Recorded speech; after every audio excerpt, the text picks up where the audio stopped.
So you're into scientific hand analysis. Mm-hmm. You swim with dolphins and get telepathic messages. Mm-hmm. I'm sorry. It's not that I doubt you. It's just I laugh because it is kind of funny when we say it out loud, right? I know. You do retreats in Belize and help people with their quote-unquote blockage and helping them progress spiritually. Yes. So you're doing all these really amazing things, making contacts with people in other countries and in this country. And I guess I hear all of this, and there are going to be people that are watching this that themselves know they want to be on a spiritual path. There's a lot going on.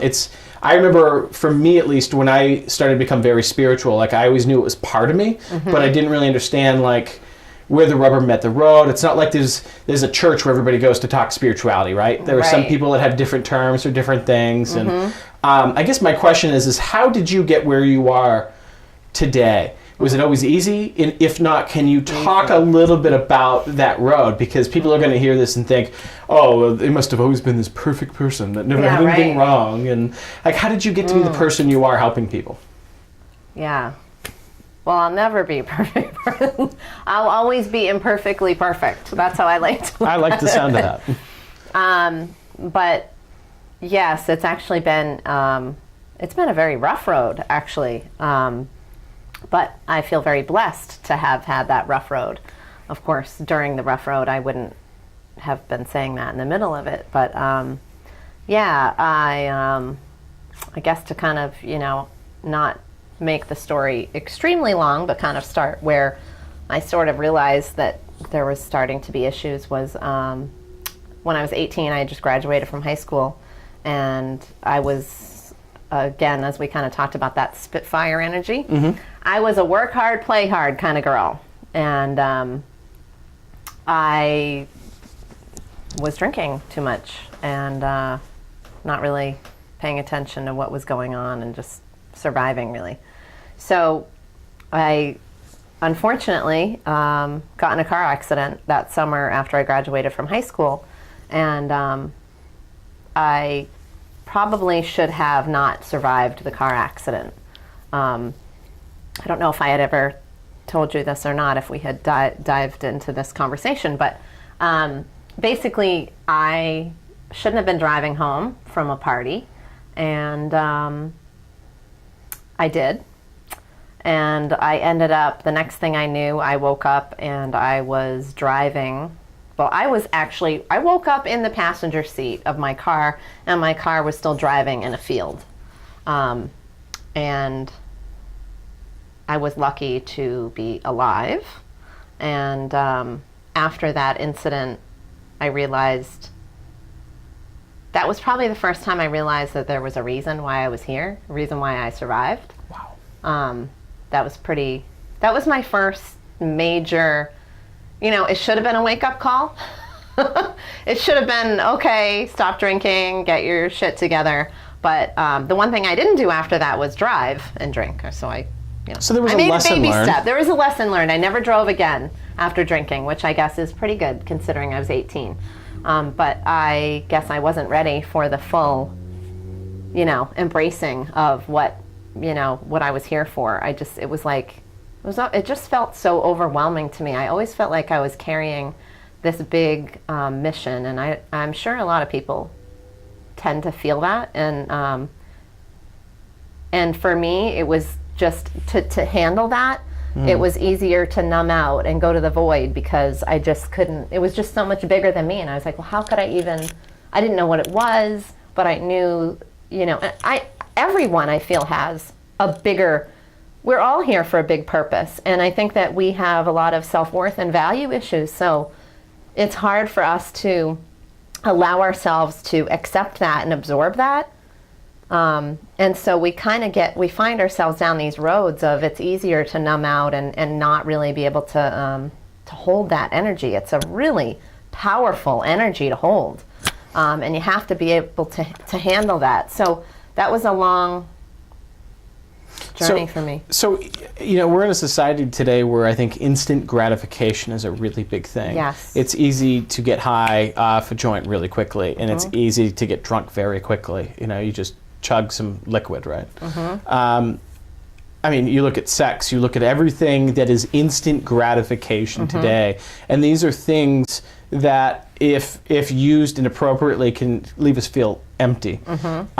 We're in a society today where pop culture says you're supposed to look this way, you're supposed to dress this way. Everything, everything around spirituality is you can learn from watching some, television show like Charmed, for instance, or, Long Island Medium. Yeah. So, unfortunately, not all of that is necessarily a good example of what spirituality is, right?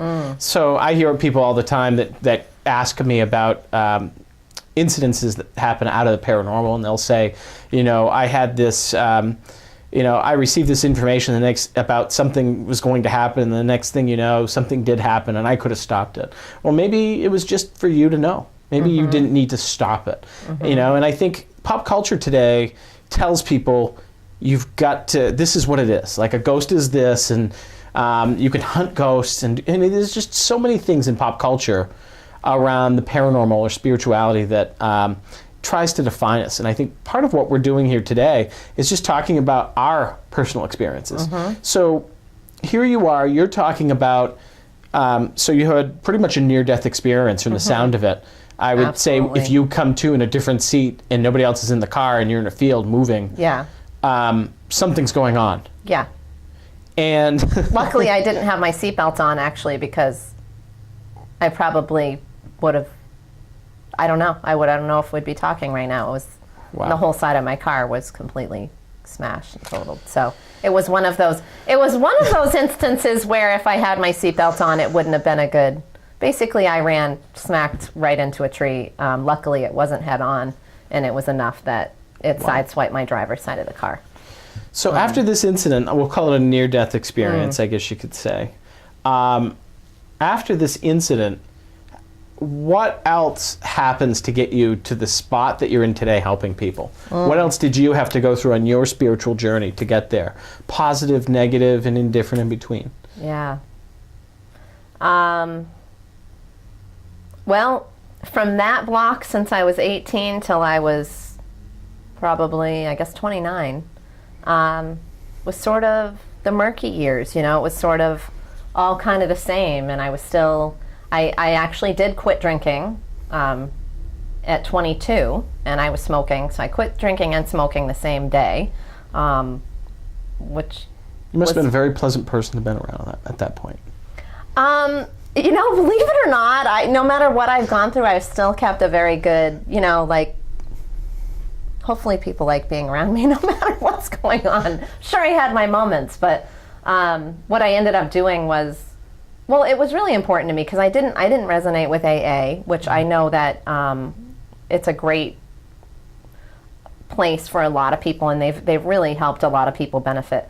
But for me, I didn't connect with the part about giving over my power to something higher, because I think there's two ways to look at this, but for me it was, well, the power is within me. I'm not giving it up to anyone. I'm tapping into it. And so it was really hard for me to kind of follow that. So I didn't go there. And at the time, at 22, what am I, I'm 43, going on 44 now.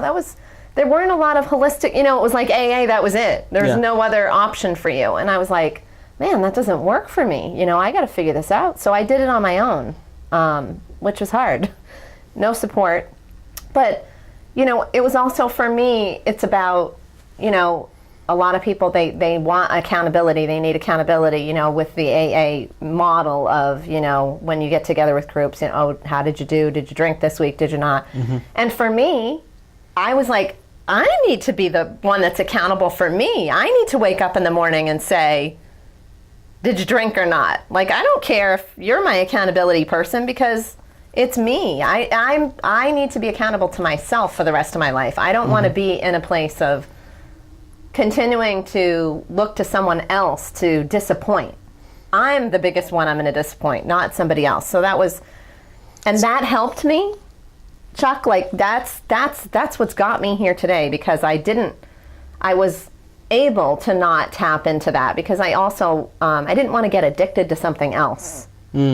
I knew that if I fell into that, it would be like, oh, I'd be addicted to that energy of that and the community of that and continuing. And I want to help other people through that, but I didn't want to become reliant on that. I wanted to be reliant on myself because I knew that was the only way for me personally. Again, this is my story about what worked for me, would allow me to forever not need. So I want to shift gears a little bit if I could. Sure. And I want to talk a little bit about how you get here today. So you go through this shift of you were abusing alcohol. Mm-hmm. You get out of that by, kind of empowering yourself and doing some things. And we talked real briefly about that. But if you had to look at one turning point in which, and you had mentioned before, something happened in 2012 for you, because we were talking a little bit about that year, 2012, Yep. and how it was a really big year for both you and I at the same time, as interesting as that was. Can you tell us a little bit about like what the defining moment for you was that got you really moving on your spiritual path? Yeah. Well, my mother died in 2007, and that's when things really started ramping up for me. That was a very difficult time for me, because it wasn't just the death of my mother; it was like the death of my family. And in that's really where my spiritual journey started, kind of spinned off from that. And yes, very cliche, but my friend gave me the book The Secret to read, and I was like, ugh, I was like, get me a magazine. I didn't even read back then. That's just not who I was. And I was like, oh, a book, I'm not gonna want to read a book. And she gave it to me, and I was pretty desperate and down and out. And I took the book on the boat one day when we went out to Kittery Point, and I read the entire book in that one day, and it was a shift. You know what I mean? It was like the light went off, and it was like, I have a choice. I have a choice. I don't have to react to the world and the crap that is being put on me the way I'm reacting. I have a choice, and now I can respond how I choose. And so that was my first, wake up. And then from there, it just, I couldn't get enough. It was from The Secret to Abraham and Hicks, and all of the, I was like a fanatic. I've read every book in the spiritual world. For me at least, the one book that I read that really helped me were the Four Agreements, and I think we've talked about this, but Yes. I really think that book helped me significantly practice four major things that I still struggle with at times, but Yes. I constantly pick back up. Yes. So tell us a little bit more. So it's kind of starts with The Secret. You realize I don't have to react, I can respond to things. Tell us more about the next steps and what happens for you in 2012. Like, how do you get there?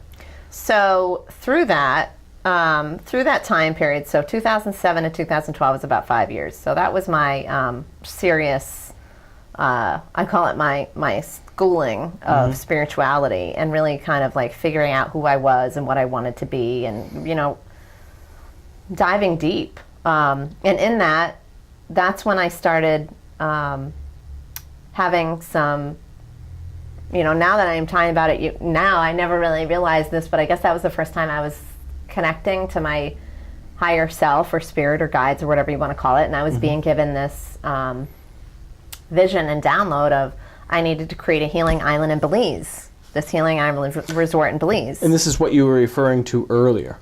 Yes. Okay. Yeah. Well, that's how my Belize retreat started, because, instead of buying the actual island, I started realizing I don't have to own the island. I can start the retreats. Even though I knew that, it just was, no, I need to do the island for, how we get like, no, this has to happen first. Yes. Yeah. And then all of a sudden I was like, no, do the retreat. And then the rest will follow. So anyway, that was my first sort of download inspiration, and I had never been to Belize. It didn't make any sense. It was like, why Belize? Why this? And what are you going to do with that? Where are you going to get the money? And I was like, all I know is the universe is giving me this mission, and it's to bring me on a journey. Whether at first, for the first couple of years, I kept thinking it was definitely that at the end game. But then I realized I don't really think sometimes we're given divine downloads and missions and visions to maybe attain that end goal.